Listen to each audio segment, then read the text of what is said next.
Hello, my dear student of Standard 6, and welcome to you in our chapter number 9. This is the fourth part of the chapter, our Earth, our habitat. So, without any delay, jump to the first slide. And as you can see on your first screen, on the top, इतना clearly नहीं लिखा है, but you can able to read types of motion of the Earth. So, basically, Earth के दो motion होते हैं. One is called rotation, जहाँ पे Earth गोल गोल घूमता है. Okay, and it take 24 hours, as you all know. आगे second is the revolution. Revolution means suppose करो ये एक सन है एंड अर्थ अभी यहाँ पर है, तो गोल घूम के जब पूरा राउंड कंप्लीट कर लेता है then it's called revolution. And इस रिवोल्यूशन में लगता है 1 year. Okay, so rotation means 24 hours का होता है एंड रिवोल्यूशन जो होता है वो 365 डेज का होता है. Okay, let's begin with the rotation part. And at the top rotates on its axis. In the same way earth also rotates on its axis from west to east direction. Friends, आप लोगों ने बहुत सारे लोगों ने top खेला होगा. लट्टू इसको हिंदी में कहते हैं, भंबेड़ा इसको गुजराती में कहते हैं.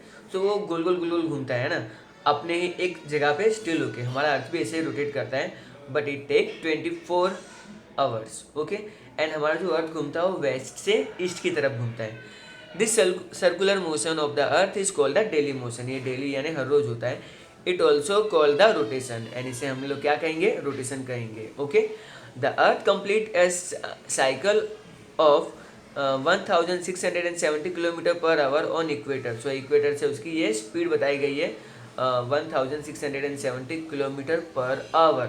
ओके, मैंने नेट पे चेक किया था 1 सेकेंड में 30 किलोमीटर से कुछ होता है. Okay, it take 24 hours to complete this cycle. So वो पूरी साइकिल कितनी देर में कंप्लीट होती है, 24 आवर्स में. And this speed was played an important role in shaping the earth orange surface. जिससे हमारा जो अर्थ का सरफेस है वो ऑरेंज टाइप का फॉर्म हुआ है. अब हम लोग बात करेंगे हमारा सेकंड मोशन रिवोल्यूशन, जहाँ पे हमारा अर्थ सन के पूरा एक चक्कर लगाता है and it take about 365 days, पूरा 1 ईयर बनता है. Okay, the earth revolves around the sun as it rotates on its axis. It takes 365 days for the earth to complete its revolution, as I already explained. This we call this period as a year. An imaginary way to earth rotation around the sun in a space was determined, which is orbit. अब अर्थ है ना पूरा गोल गोल नहीं घूमता है, it's something circular. जो अर्थ के चारों तरफ रिवॉल्व करता है, it is like an Oval. Oval यानी जैसे अंडे का शेप होता है. एंड अगेन इट टेक 365, और उसका जो रास्ता होता है वो फिक्स होता है. एंड इसको हम लोग क्या कहेंगे, ऑर्बिट. ओके, टेक्निकल टर्म में. And along with this the earth do not move circular path rather than an elliptical orbit. elliptical orbit यानी oval shape. Distance between the sun and the earth is not same throughout the year. So अगर हमारा Oval shape में अर्थ गोल गोल घूम रहा है और centre में जो अर्थ होगा उसका मतलब डिस्टेंस हमेशा पूरा साल सेम नहीं होगा. That is obvious. The earth rotates on its axis and making an angle of 23 degree 5 minutes as on its axis and 66 degree 5 minutes along its orbit. सो हमारा जो अर्थ है थोड़ा झुका हुआ है एंड वो उसी झुके हुए शेप में अर्थ के सन के चारों तरफ रोटेट करता है. Okay, due to this movement the season occur and the day and night are extended and shorten. है ना, आप लोगों ने फील किया होगा कि हमारे यहाँ पर है ना क्लाइमेट हमेशा डे एंड नाइट भी सेम नहीं रहते. I use to remember May month होता है ना, now I am in Ahmedabad. So early morning 5:30 के आसपास ही उजाला हो जाता है एंड इवनिंग में समवेयर 8 o'clock. सो बहुत ज़्यादा टाइम दिन में आता है. But if I talk about December month then 7:30 के आसपास यहाँ पर यूजुअली दिन निकलता है एंड आई थिंक 6 o'clock से पहले अंधेरा हो जाता है. सो ये डेज एंड नाइट में वेरिएशन क्यों होता है, बिकॉज वो जो अर्थ थोड़ा टिल्टेड है. वो हम लोग अभी आगे देखेंगे ग्राफिक्स के through. Now day and night, due to the daily motion of the earth day and night occur. So जो रोटेशन होता है उसके वजह से डे एंड नाइट फॉर्म होते हैं. As the earth tilted rotates on its axis the sunshine only the half of it and the other half is dark. तो इससे कारण क्या होता है, जब रोटेशन करता है तो एक पार्ट सन के सामने हमेशा एक्सपोज होता है. So at that point of time उसमें डे होता है एंड जो अपोजिट पार्ट होगा वहाँ पे डार्क, दैट मीन्स नाइट. आगे बढ़ते हैं. If the earth would not rotate, then on one side only light and would be have there, while on the other side it would have the remain dark. But it isn't so. Thus every part of the earth experience light and darkness, okay, from the light in 24 hours. So हमारा जो अर्थ बार बार घूमता रहता है, इसकी वजह से क्या होता है कि अर्थ के हर पार्ट को प्रॉपरली लाइट मिल पाती है. अगर इमेजिन करो, अगर ये अर्थ रोटेट करना बंद कर दे, then one part will continuously getting the light. तो वहाँ पे क्या होगा, बहुत गर्मी होगी, है ना, and other part is remain in dark, so वहाँ पे कंटिन्यूसली नाइट रहेगी. तो ऐसा नहीं होता है, बट यूजुअली ऐसा हम लोग सिर्फ इमेजिन कर सकते हैं, not possible in practical life. Because of the every part of the earth experience morning, afternoon and evening. As the earth tilted on its axis, we find the difference of length day and night, है ना. सो हमारा जो अर्थ थोड़ा झुका हुआ है, इससे हमको डे एंड नाइट कभी भी सेम नहीं मिलते हैं, है ना. अलग अलग मंथ्स में डे एंड नाइट का वेरिएशन होता रहता है because of the earth tilted form. And earth पे सभी जगह पे मॉर्निंग भी होता है, आफ्टरनून भी होता है एंड इवनिंग भी होता है. एंड यू कैन सी कि हमारा अर्थ जो है अब जो था टिल्टेड है ना, आपको थोड़ा यूँ दिख रहा है, ओके. एंड जो एक पार्ट है वो ब्लैक कलर में शो किया, डेट मीन्स वहाँ पे नाइट है, बाकी का part night. Now you can see जो नीचे वाला 90 वाला पार्ट है ना, वहाँ पे कंटिन्यूसली 6 महीने रात क्यों होती है, अब आप समझ सकते हो. और ऊपर 6 महीने दिन क्यों रहता है, आप समझ सकते हो. अब आप ये अभी सन यहाँ पर है एंड अर्थ यहाँ पर है. जब वो अर्थ घूम के इस तरफ आ जाएगा ना, इस तरफ आएगा, तो उल्टा हो जाएगा. तो जो पार्ट अभी नीचे डार्क में है ना, वो लाइट में चला जाएगा, और ऊपर जो लाइट वाला है वो डार्क में चला जाएगा. इसलिए अंटार्कटिका और नॉर्थ पोल में 6 महीने बारी बारी दिन और रात होते रहते हैं. ओके, नीचे आ जाते हैं. Sunrise fall directly on topic of cancer on 21 जून. तो 21 जून आपको ये डेट रिमेंबर रखनी है, क्योंकि इस दिन है ना सनराइज वर्टिकली इस जगह पे फॉल होती है. एंड इसलिए हमारे नॉर्दर्न हेमिस्फीयर में, well India covered under the northern hemisphere, यहाँ पे सबसे लॉन्गेस्ट डे होता है ना. एंड 22 दिसंबर को हमारा शॉर्टेस्ट डे होता है. गॉट इट, आपको समझ में आया. नाउ अगर 21 दिसंबर को लॉन्गेस्ट डे है, तो सदर्न हेमिस्फीयर में वो शॉर्टेस्ट डे है ना, वाइस वर्सा. अगर हमारे यहाँ पे 22 दिसंबर शॉर्टेस्ट डे होता है, तो वहाँ पर वो उनका लॉन्गेस्ट डे होता है. किसकी बात कर रहे हैं, सदर्न हेमिस्फीयर, इक्वेटर के नीचे वालों की बात कर रहे हैं हम लोग. एंड 22 दिसंबर वो तो हम लोग डिस्कस कर चुके हैं. When the sunrise fall directly at the adjacent area, the days are longer and the nights are shorter. तो वो इस हिसाब से नाइट और डे एडजस्ट होते रहते हैं. Where the sunrise fall diagonally, the days are shorter and the nights are longer, while the days are night are same at the length of 21st March and 23rd December. आपने दो date तो याद कर ली, okay, 21 June and 22 दिसंबर. यहाँ पे longest day and shortest day का process आपको समझ में आ गया. बट 2 तारीख और आपको स्पेसिफिकली याद रखनी है, 21 मार्च एंड 23rd सितंबर. तो इस दिन अर्थ बिल्कुल परफेक्ट पोजिशन में होता है. एंड यहाँ पर दुनिया के सारे पार्ट में 24 आवर्स का डे एंड नाइट कन्फर्म होता है. ओके, आगे वाली स्लाइड पे बढ़ते हैं. यू कैन सी, तो यहाँ के इस पिक्चर से आपको मतलब विजुअलाइज किया गया है. अब हम लोग बिल्कुल एक्सट्रीम इस तरफ देखेंगे. सो दिसंबर शॉर्टेस्ट, सन से आप अर्थ की तरफ जाओगे, 22 दिसंबर शॉर्टेस्ट डे. उत्तरायण ये कुछ सुना हुआ वर्ड लगता है ना. नॉर्थ इंडिया पे इसको मकर संक्रांति भी कहा जाता है. एंड स्टेट लाइक गुजरात पतंग भी हम लोग उड़ाते हैं. ऑपोजिट साइड आते हैं, वेल समवेयर ओवर ईयर. सो वहाँ पे लिखा है 21 जून लॉन्गेस्ट डे. दक्षिणायन, उत्तरायण तो सुना लगता है, पर दक्षिणायन ये वर्ड थोड़ा नया है हमारे लिए. ओके, अब बिल्कुल नीचे आ जाते हैं. 23 सितंबर और उसके ऊपर 21 मार्च, इसको बोलते हैं equinox. Day and night similar. Again 23 सितंबर को भी equinox, day and night September. So friends, आपको क्या याद रखना है यहाँ पे, 21 मार्च से लेकर 23 सितंबर तक यूजुअली हम लोग ज़्यादा गर्मी फील करते हैं, है ना, क्योंकि हमारा नॉर्दर्न हेमिस्फीयर सन के सामने एक्सपोज होता है.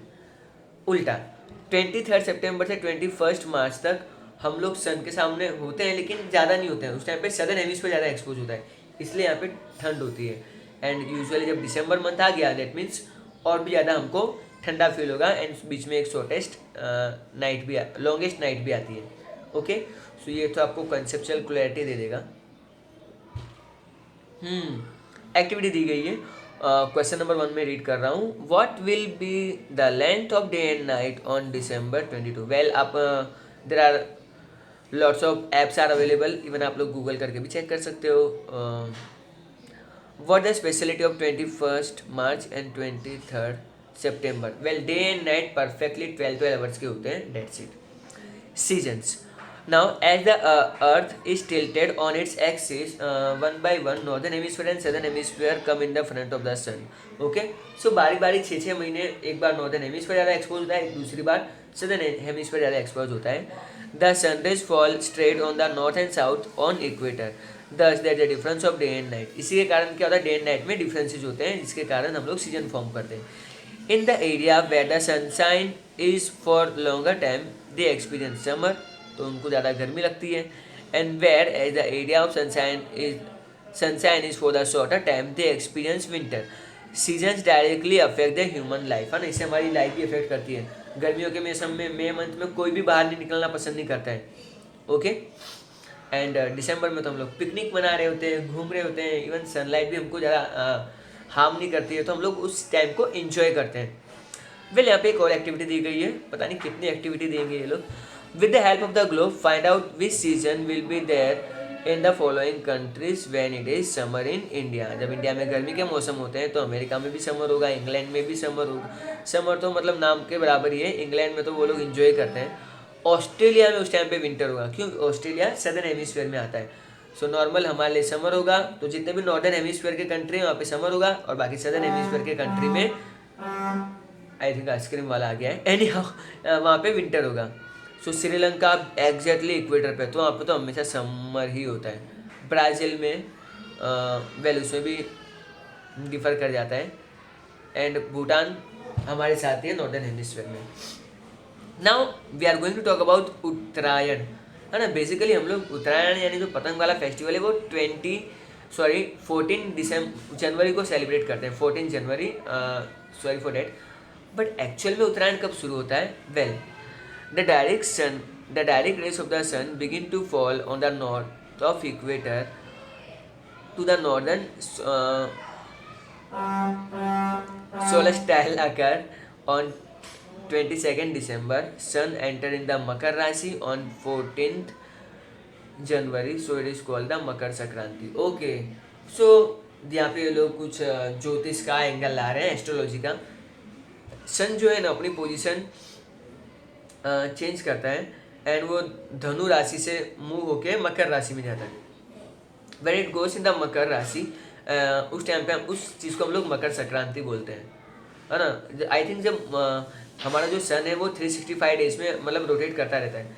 आई थिंक जब वो कुंभ राशि में तो कुंभ संक्रांति, ओके, कन्या में जाता होगा तो कन्या संक्रांति चलता होगा। वो ज्योतिष का एक अलग टॉपिक है, तो उसमें हम लोग डीप में नहीं जाएंगे। ओके, सो एक्चुअली सनरेज जो नॉर्थ की तरफ फॉल करती हैं तो वो 22 दिसंबर से शुरू हो जाती है, बट हम लोग सन को रिस्पेक्ट देते हुए मकर संक्रांति को 14 जनवरी को सेलिब्रेट करते हैं। नाउ दक्षिणायन, अब ये क्या है, let's see. From 22 June the direct rays of the sun shift from the tropic of Cancer to tropic of Cancer to south of equator. So friends, इसको हम लोग दक्षिणायन बोलेंगे। 22 दिसंबर से क्या होगा, सन अब मैक्सिमम पहुंच चुका है, और अब ये किसकी तरफ जा रहा है, यूजुअली इक्वेटर की तरफ शिफ्ट हो रहा है ना। तो 21 मार्च को सनरे जो बिल्कुल वर्टिकली गिरती है ना, वो टॉपिक ऑफ 21 मार्च को वो एग्जैक्टली इक्वेटर पे गिरती है। फिर वो धीरे धीरे शिफ्ट करके टॉपिक ऑफ कैंसर पे आती है, फिर वो धीरे धीरे शिफ्ट होके कैप्रिकॉर्न पे आती है, फिर वो धीरे धीरे शिफ्ट होके टॉपिक ऑफ कैप्रिकॉर्न पे आती है, एंड फिर अगेन वो इक्वेटर पे आती है। तो ये जो साइकिल है वो चलती रहती है, एंड जब ये वाली साइकिल आती है तो उसको हम लोग ऊपर की तरफ जाती है, नॉर्थ की तरफ, तो उत्तरायण बोलते हैं। और जब ये साइकिल नीचे की तरफ बिगिन होती है तो उसको हम लोग दक्षिणायन बोलेंगे, ठीक है। Inox is such a kind of phenomena, जहाँ पे हम लोग देख चुके हैं फिगर में ही कि इन ए ईयर 2 बार ऐसा टाइम आता है, 21 मार्च एंड 23 सितंबर, जब सनराइज पूरी अर्थ को इक्वली मिलती है। There is no difference, day and night perfectly 12 hours के होते हैं। ओके, एंड सनराइज हमारे अर्थ के बिल्कुल सेंटर पे यानी इक्वेटर पे परफेक्टली फॉल कर रही होती है, तो इसको हम लोग INX बोलेंगे, बराबर। तो 21 जून लॉन्गेस्ट डे है और वो 22 दिसंबर शॉर्टेस्ट डे है। Okay, so that the INX year. अच्छा, तो ये मैं पैराग्राफ में रीड नहीं कर रहा हूँ, जो मैंने आपको ऑलरेडी एक्सप्लेन कर दिया है। Now we are going to talk about the leap year. Leap year क्या होता है? वेल, मैंने आपको बोला कि जो हमारा अर्थ रिवॉल्व करता है वो 365 डेज करता है अप्रोक्सीमेटली, बट 0.25, तो 0.5 0.25 0.25 0.25 4 बार ऐड कर देंगे तो एक एक्स्ट्रा दिन बनता है। ओके, एंड ये हम लोग एडजस्ट करते हैं फरवरी मंथ में। यूजुअली फरवरी मंथ में 28 डेज रखा गया है, बट वो एक्स्ट्रा डेज हम लोग लीप ईयर में कैलकुलेट करते हैं, जो हर 4 साल में and every 4 years comes once. Okay, right now it's 2020, तो ये लीप ईयर है ना। अब नेक्स्ट लीप ईयर कब आएगा? 2024 में। With the help of your teacher learn the details about how the leap year calculate. पूरी रामायण खत्म हो गई, भी ये पूछ रहे सीता कौन है। एनी हाउ सीता जी राम की पत्नी थी। एनी हाउ ना, कुछ स्टूडेंट अभी भी टेंशन में आएंगे, इसमें सीता कौन है। एक्लिप्स, एक्लिप्स को अगर हम लोग हिंदी में बोलेंगे तो ग्रैंड बोलते हैं। ओके, इसको ग्रैंड बोलते हैं। आई डोंट नो ये लोग क्यों चिल्लाते रहते हैं। एनी हाउ, हम लोग अपने टॉपिक पे आते हैं, चलता रहता है इनका, हम लोग अपने टॉपिक पे फोकस करते हैं। Well, we get light from the moon and sun. Okay, हमको मून से भी लाइट मिलती है रात को, यस, और हमको सन से भी लाइट मिलती है, perfect. Sun is a self illuminated shine brightly while the moon is illuminated with the light of the sun. अच्छा, हमको डायरेक्टली लाइट तो सन से मिलती है, लेकिन जो हमको मून से लाइट मिलती है वो मून की खुद की लाइट नहीं है। एक्चुअली जब वो सन की लाइट मून पे गिरती है, वो जब रिफ्लेक्ट करके अर्थ पे आती है। Okay, so sun is self illuminated, जबकि मून नहीं है। On an occasion when the moon or the sun seen completely partially disappearing because one of them is passing between the other and the earth, in such a situation is called eclipse. ये होता क्या है? Well, there are 2 types of eclipse. Number 1 solar eclipse and second is the lunar eclipse. पहले समझते हैं कि solar eclipse कब होता है एंड लूनर एक्लिप्स कब होता है। मैं मून एक्लिप्स बोलने जा रहा था। एनी हाउ, सी, आपको ये समझना होगा, आपको एक पिक्चर पे ध्यान देना होगा। देखो यहाँ पे सन है, बिल्कुल यहाँ पर। ओके, माई फिंगर है ना, नीचे आपको अभी सन दिखाई दे रहा है एंड यहाँ पर आपका अर्थ आ गया, बराबर। सन एंड अर्थ, तो लाइट फॉल हो रही है, बीच में उस लाइट के बीच में मून आ जाता है ना। तो you can see in the picture. मैं आई थिंक यहाँ पे थोड़ा सा ग्राफ से आपको थोड़ा सा पेंसिल से समझाऊंगा तो ज़्यादा आपको बेटरली समझ में आएगा। ओके, तो मैंने पेंसिल ले ली है। ओके, तो ये हो गया हमारा सन, है ना, सन आप लोग देख सकते हो, एंड ये हो गया हमारा अर्थ। तो ये सन एंड अर्थ तो मतलब रिलेशनशिप है, लाइट फॉल होती है, बट ये आ गया हमारा बीच में मून। ओके, सो मून के कारण क्या होता है, आप लोग जो ये जो डार्क वाला पार्ट देख रहे हो ना, वेल यहाँ से क्या होता है, 2 डे होता है, पर क्योंकि ये सन के सामने एक्सपोजर डे ही होगा, बट मून के बीच में आ जाने के कारण एक पर्टिकुलर पार्ट को एक शेडो मिलता है।